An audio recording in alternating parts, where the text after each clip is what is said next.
J'avais fait un livre très rapidement.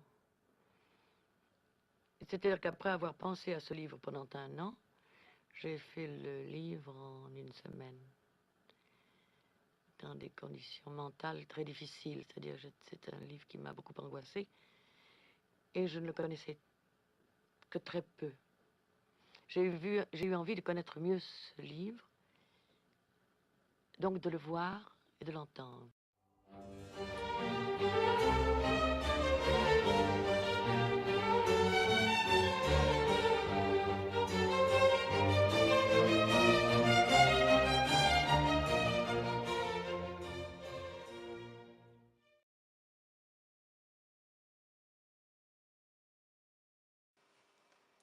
Dans un paradis qui peut être l'enfer, l'espace littéraire même, mais sans solitude essentielle. Elle est sur le patio, elle tient un verre de whisky, l'horizon n'existe pas, le bal finit. L'homme surgit, las. Mon whisky sans glace. L'instant vous dévoile à mon regard, fulgurant. C'est vous, Jean-Jacques R. Votre rêverie est finie, le verre sur votre pantalon, c'est ça, le signe infaillible. Cette vision m'éclaire. Le mystère, l'insaisissable manque depuis mon arrivée ici en 1996, c'était ça, donc ce n'était que ça, l'absence de lessive. Le lien est tissé, le sens est là, en moi, vous n'en savez rien. En bas des marches, c'est le romarin qui vous retient. Vous finissez par abolir cet espace-là, celui que je n'ose pas briser en la présence de Madame de W. Le souvenir d'enfance. Ce mois d'alors, mes souvenirs, ces moments. Elle est à Saïgon contre l'amant, devant les dissertations contre le temps. Elle y danse pour oublier là-bas la mère de mon frère, oublier qu'elle sera ça aussi, ce que vos yeux ne voient pas. Dans l'urgence, je vous dis que vous la ramenez, que vous me cachez. J'oublie. Regardez comme je danse dans les souvenirs de cette vieille femme. Je danse, moi qui ai commencé là-bas comme aujourd'hui à être encore. Je danse, comme autrefois, bien au-delà de la dernière mort, à quai au tout dernier port, sans horizon. Je danse comme alors. Mais trop en vous, vous ne m'écoutez pas, et vous ne l'écoutez pas, elle qui crie, qui disparaît, ses mouvements de son se diluant dans l'air opaque gobé par le silence. Vous ne m'écoutez toujours pas lorsque je vous dis, enfin, il se peut bien que nous ne soyons pas là où il faut, que cela ne finira jamais, que c'est un conte d'adulte qu'on se racontait, que comme des enfants on a colporté. Mais je vous connais, et je crois savoir votre attention, l'anecdote qu'une classe a retenue, la mienne, peut-être toute. Ma voix vous promet alors une fessée. Vous n'avez rien vu à Hiroshima, rien, mais votre regard, alors c'est ça.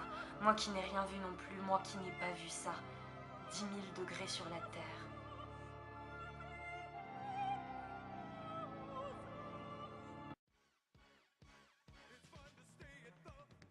Et tout devient cendre froide. Les écrivains sortent de l'autre côté du patio subitement, gris d'alcool.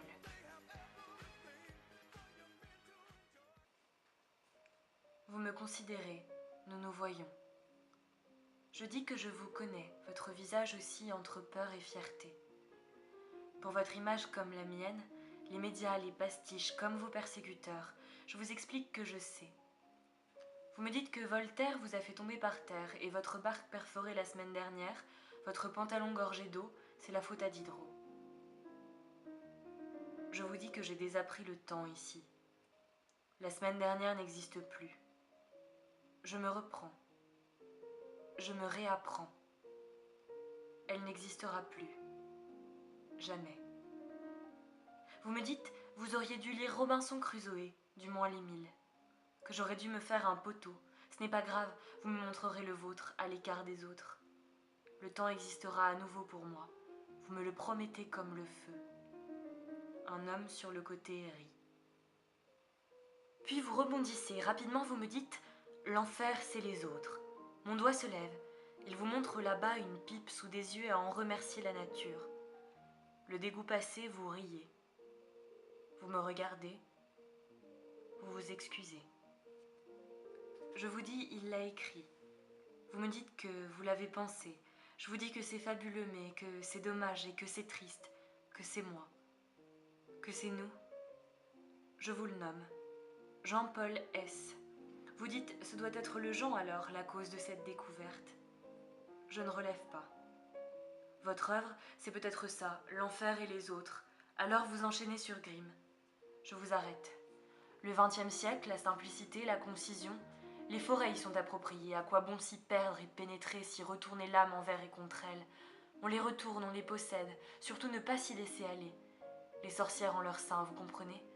L'intérieur des choses, vous me dites. Je souris. Forcément, je pleure, férocement, formidablement triste. Vos rêveries, vous y arrivez progressivement, vous les évoquez enfin. Vous en parlez peu ici haut comme là-bas autrefois. C'est pour ça le mouvement. Ces yeux qui vont quelque part vers nulle part, hagards. Vos phrases sont trop longues. Je résume. Votre moi mort dans la vie pour l'existence, le silence simple de ça, l'être arraché à sa pensée, le rien qui englobe le monde sans s'en soucier. Emplir le fond vide des choses réduites à leur crête de son rien. Vous me dites que j'aurais pu mettre une virgule, là, pour scinder cette phrase. Non, là, je n'aurais pas pu. Je vous dis que tout ça sera dans un livre. Vous prenez peur à l'idée qu'une femme écrive. Elles ne sont pas faites pour ça. Détruire, dites-vous. Le génie leur est absent. Je vous dis que ne relis pas, que le génie je ne sais pas, que la publication de ces pages ce sont des âmes qui font ces choix, que tout cela est en moi, que des pages aussi tristes, seuls les fous s'y aventurent, que des forêts partout pour les fous, sans et pour les gens c'est fou. Vous me reprenez. La phrase ne peut se nourrir ainsi. L'écriture, nous ne sommes pas au jeu de paume, ça fait 2 fois. Votre regard est confus. Où êtes-vous? Je vois ça. Ses yeux dans votre visage, ils s'éclairent, ils s'enivrent d'une découverte, soudainement ils partent, effrayés. Vous dites comme pour vous, mais un peu comme toujours pour tout le monde, mes persécuteurs, c'est eux. Boucaneuse, elle est le genre de femme à donner des épices, poivrées, salées. Elle doit en receler des galanteries, elle porte un masque. Mais oui, elle sort du bal, elle aussi. Elle est d'eux. On l'a mal instruite. Thérèse. Thérèse, que n'as-tu écrit, dites-vous, pour être là? Un chien aboie. Il sort de la forêt. Il est sorti. C'est un gros chien danois. Le signal. Instinctivement, vous courez. Vous passez derrière un poteau. Vous voici. Je sais. Le chien s'y heurter. À nouveau ressentir la confusion. Vous courez. Les femmes écrivent. Vous courez. Les persécuteurs ont fixé votre destinée hors du destin en arrivant avant vous. Pour oublier, vous courez. Pour rejoindre cette perte. Celle de ce moi qui court pour éradiquer. Les causes. Les conséquences. Mais il y a celle que vous ne savez pas. Celle que je vois en lui. Le propriétaire qui vous observe. Furieux. La catastrophe provoquée par soi, contre soi, par ces autres en soi pris dans leur généralité, c'est palpable. C'est Louis-Ferdinand C.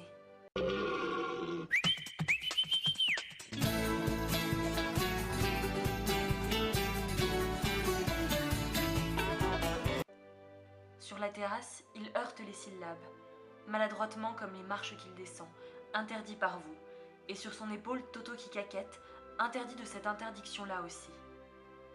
La colère, elle fend le silence. Mais pas vos pas. Eux, c'est votre surdité, votre envie de retour vers le moule brisé.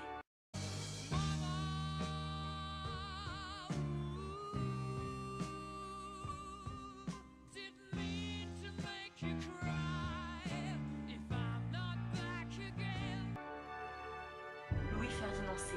Il crie sur la terrasse. Arrête ça tout de suite, Père Rousseau. Il vous crie que dans les chiens, il y a toute la misérable humanité de l'homme, la violence, l'abandon, la solitude, que le chien, son traitement, c'est le miroir de ce que lui, il n'ose même plus appeler l'âme. Les chiens tués dans la plaine de Campo, l'occupation coloniale. Je me souviens d'eux battus par les hommes au bâton qui souriaient. Je me souviens d'elle et sa peur d'eux, qui naît en les voyant jouer comme des enfants. L'éducation. Les mille. Sioran, c'est lui l'homme sur le côté qui rit à gorge déployée. C'est lui dans ce firmament qui nous comprend.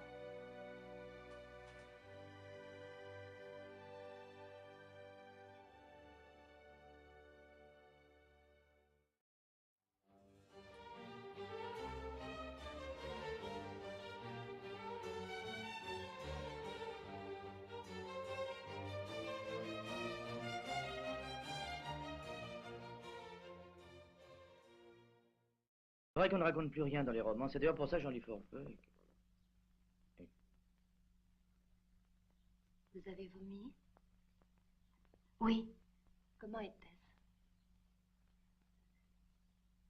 Agréable. Bien. Bien.